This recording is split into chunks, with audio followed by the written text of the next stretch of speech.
ఉమ్మడి మెదక్ జిల్లాలో కమలం పార్టీకి కొత్త తలనొప్పి మొదలైందా? పార్టీని బలోపేతం చేయాల్సిన ఇద్దరు కీలక నేతల మధ్య ఆధిపత్య పోరు క్యాడర్ను రెండు వర్గాలుగా చీల్చేసిందా? రాష్ట్రంలో అధికార కాంగ్రెస్, ప్రతిపక్ష బీఆర్ఎస్ కు ధీటుగా ఎదగాల్సిన సమయంలో అంతర్గత విభేదాలే బీజేపీకి పెద్ద అడ్డంకిగా మారాయా? వచ్చే ఎన్నికల్లో అధికారమే లక్ష్యమని చెబుతున్న పార్టీ ముందుగా సొంత ఇంటి చిచ్చును ఆర్పుకోవాల్సిన పరిస్థితి వచ్చిందా? ఉద్యమాలకు నిలయంగా పేరొందిన జిల్లా మెదక్.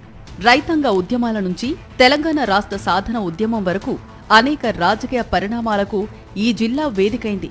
అందుకే ఇక్కడ రాజకీయ చైతన్యం కూడా ఎక్కువే. కాంగ్రెస్, బీఆర్ఎస్ తో పాటు బీజేపీ కూడా ఒకప్పుడు బలమైన క్యాడర్ను నిర్మించుకుంది. 1999, 2004 లోక్సభ ఎన్నికల్లో ఆలయ నరేంద్ర బీజేపీ తరపున ఎంపీగా విజయం సాధించడంతో మెదక్లో కమలం పార్టీకి ప్రత్యేక గుర్తింపు ఏర్పడింది. అయితే తెలంగాణ ఉద్యమం తర్వాత బీఆర్ఎస్ హవా పెరగటంతో బీజేపీ ప్రభావం గణనీయంగా తగ్గిపోయింది. 10 ఏళ్ల పాటు ఉమ్మడి మెదక్ జిల్లాలోని 10 అసెంబ్లీ స్థానాల్లో 9పై బీఆర్ఎస్ ఆధిపత్యం కొనసాగగా బీజేపీ చాలా ఎన్నికల్లో 3వ స్థానానికే పరిమితమైంది. అయితే 2024 లోక్సభ ఎన్నికలతో పరిస్థితి మళ్లీ మారింది. మెదక్ పార్లమెంటు స్థానం నుంచి బీజేపీ అభ్యర్థి రఘునందన్ రావు విజయం సాధించగా అనంతరం జరిగిన 4 జిల్లాల పరిధిలోని ఎమ్మెల్సీ ఎన్నికల్లో బీజేపీ అభ్యర్థి అంజిరెడ్డి గెలుపొందారు.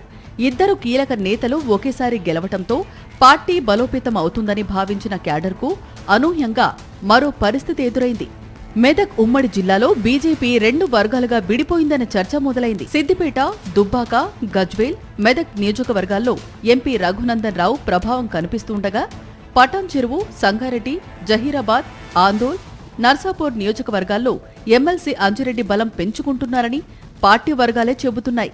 పార్టీ సమావేశాల్లో కూడా 2 వర్గాలుగా వ్యవహరిస్తూ ఎవరి కార్యక్రమాలు వారు నిర్వహిస్తున్న పరిస్థితి నెలకొన్నట్లు క్యాడర్లో చర్చ జరుగుతోంది. ఈ పరిణామాలపై పార్టీ అధిష్టానం కూడా దృష్టి సారించింది. రాష్ట్ర అధ్యక్షుడు రామచంద్రరావుకు సమన్వయం బాధ్యతలు అప్పగించినప్పటికీ ఇద్దరు నేతల మధ్య పూర్తి స్థాయి సఖ్యత మాత్రం కుదరలేదని పార్టీ వర్గాలు చెబుతున్నాయి. దేశవ్యాప్తంగా ఓటరు జాబితా సవరణ కార్యక్రమంపై అన్ని పార్టీలు క్షేత్రస్థాయిలో సమావేశాలు నిర్వహిస్తుండగా ఉమ్మడి మెదక్ జిల్లాలో మాత్రం సంగారెడ్డి మినహా మిగతా ప్రాంతాల్లో పెద్దగా సమావేశాలు జరగలేదని పార్టీ నాయకులే వ్యాఖ్యానిస్తున్నారు. అంతర్గత విభేదాల ప్రభావమే దీనికి కారణమనే అభిప్రాయాలు వినిపిస్తున్నాయి. జిల్లా స్థాయిలో మొదలైన ఈ వర్గపోరు ఇప్పుడు మండల స్థాయికి చేరిందనే చర్చ జరుగుతోంది. ముఖ్యంగా గజ్వేల్ నియోజకవర్గంలో చోటు చేసుకున్న పరిణామాలు బీజేపీ అధిష్టానాన్ని నిర్ఘాంతపరిచాయి.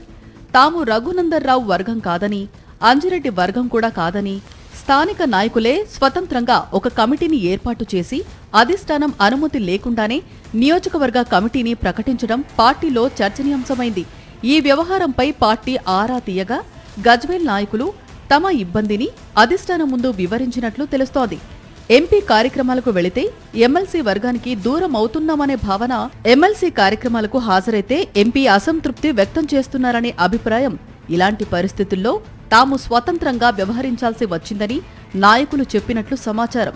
గజ్వేల్ ఘటన తర్వాత పార్టీ అధిష్టానం వెంటనే రంగంలోకి దిగింది. ముందుగా మీ ఇద్దరి మధ్య సమన్వయం పెంచుకోవాలని ఎంపీ రఘునందన్ రావు, ఎమ్మెల్సీ అంజిరెడ్డికి రాష్ట్ర అధ్యక్షుడు రామచంద్రరావు సూచించినట్లు పార్టీ వర్గాలు చెబుతున్నాయి. అంతేకాదు, గజ్వేల్లో ప్రకటించిన కమిటీని వెంటనే రద్దు చేసి ఇద్దరు కలిసి వెళ్లి కొత్త కమిటీని ఏర్పాటు చేయాలని కూడా ఆదేశించినట్లు తెలుస్తోంది. అయితే రాష్ట్ర నాయకత్వం జోక్యంతోనైనా కమలం పార్టీలో విభేదాలకు తెరపడుతుందా లేక ఆధిపత్య పోరు ఇలాగే కొనసాగుతుందా అన్నదే ఇప్పుడు ఉమ్మడి మెదక్ జిల్లా బీజేపీ క్యాడర్లో వినిపిస్తున్న ప్రధాన చర్చ. మరిన్ని అప్డేట్స్ కోసం ఛానల్ను సబ్స్క్రైబ్ చేయండి. నోటిఫికేషన్స్ కోసం బెల్ ఐకాన్ పై క్లిక్ చేయండి.